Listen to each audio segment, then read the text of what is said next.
I felt that it possibly would be a good idea to support your work with a short screencast.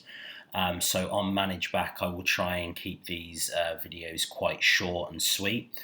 This one is dedicated to the work that you need to do when designing your own program.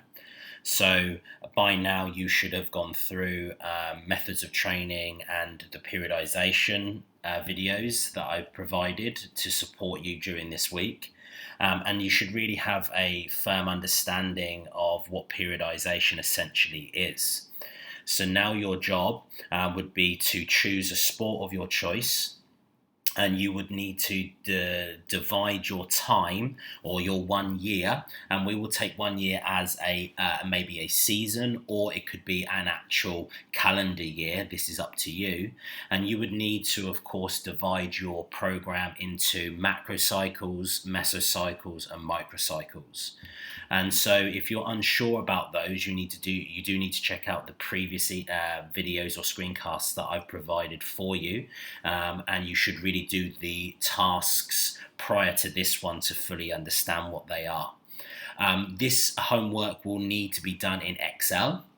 So you need to upload an Excel spreadsheet, and you need to be able to identify some clear objectives, including the sport that you are doing it for, maybe the position, if you're wanting to go into that much detail, maybe the aims in terms of a certain component of fitness or a range of components of fitness. Because if you take on all of the components of fitness, then it's going to be a really, really big document. It's also going to take you many, many weeks, not just 1 week, to be able to design your own 1 year program or 1 season program. So try and keep it simple in that regard.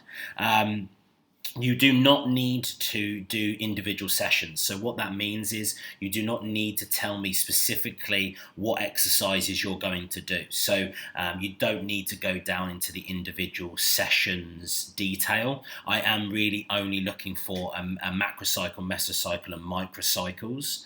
Okay, so therefore you don't need to confuse it with how many exercises do I do? Do I do a warm up? Do I do a cool down? These things are part of individual sessions. Okay, so you can see quite clearly you are not to do that.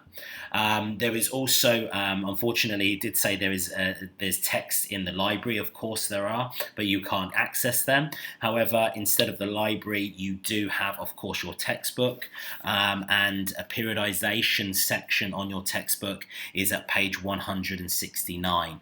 So if you have your textbook to hand, or if you have the electronic version, really do read these sections in your book. These do help you in terms of understanding periodization to a deeper level, not just through this video.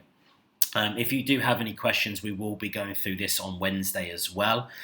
So I don't want to make you feel like you don't really know what to do with this work. Very important though is that we are being instructed by the school not to give you additional homework. So this is stuff that we would just have covered in class.